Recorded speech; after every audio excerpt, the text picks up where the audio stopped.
Mini episode 1245 of the FDH Lounge is brought to you by Sportsology, delivering unconventional columns and webcasts about sports, TV, music, movies, and more. Follow them on the web at sportsology.com. The FDH Lounge. You want to schedule your life around it. A long time ago, on a gloomy, wet Cleveland spring night, two men stand alone amidst the late-night drizzle. Their voices echo across the vacant station parking lot as they debate the merits of the great American radio show that have been missing for far too long. On that night, an idea was born. That idea became the FDH Lounge.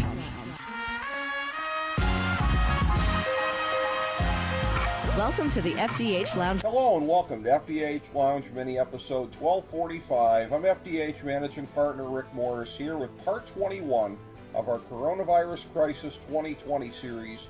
This one with our FDH Lounge plan for a bubble for resumption of MLB and the NFL during the pandemic.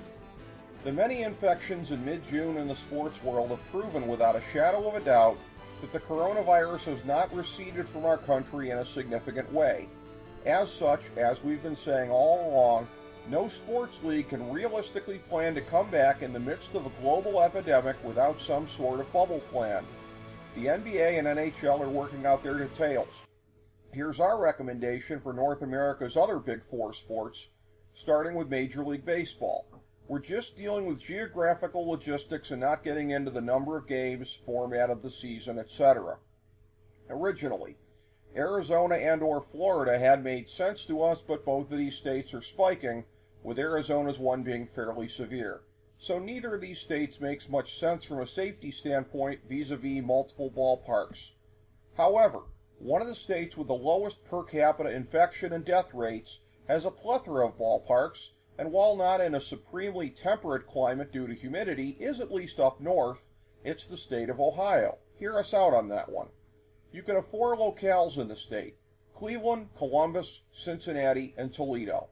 In Northeast Ohio, you've got the MLB Park, of course, minor league parks in Avon, East Lake, and Akron, and a college ballpark in Berea, and the restored former MLB Field League Park in Cleveland. In Cincinnati, you've got the MLB Park and a college ballpark in town, and believe it or not, a partial reconstitution of the great old ballpark Crosley Field in the suburb of Blue Ash. Columbus has a minor league park and two college ballparks. The Toledo area has a minor league park and a college ballpark, with one also nearby at Bowling Green. Now, some of these ballparks might need temporary walls to be installed if any dimensions are overly generous to hitters, but that could be done relatively quickly. You could establish a few hotels to serve as bubble locations in each of the markets, and the season would last just over 2 months. Move the teams around so that everyone plays in each of the four markets of the state during the season, but keep teams in a certain market as long as possible to minimize travel, especially when teams are in the Cleveland area, since there are 6 ballparks to rotate among. Plane travel could be kept to an absolute minimum during the season, with flights being very brief. In the playoffs, the biggest parks in Cleveland, Toledo, Columbus, and Cincinnati would be used until the League Championship Series, when it would be down to just Cleveland and Cincinnati, and whichever of those two cities makes more sense logistically at the time would host the entire World Series. Now, if Ohio works so well for MLB, wouldn't it be the case as well for the NFL? Absolutely, and our thoughts on minimizing travel in season are the same, but with a few wrinkles. First of all, due to the overlap in football and baseball seasons, you don't want too much in the way of sports activity in each city, so Ohio would be just the start of a regional bubble. Also, we're presuming that the college season gets postponed a few months due to ongoing outbreaks in many programs.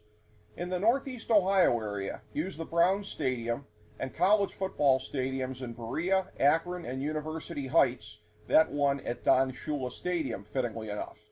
In the Toledo area, play at the university fields there and at nearby Bowling Green. In the Columbus area, play at Ohio Stadium and the one at Ohio Wesleyan, just north of the city in Delaware County. In Cincinnati, play in the Bengals Stadium and the ones used for the University of Cincinnati and Xavier football. So that's 10 sites in Ohio, 6 short of what you need on a week without any buys. Kentucky and West Virginia are also doing better than average per capita on managing the spread of the virus.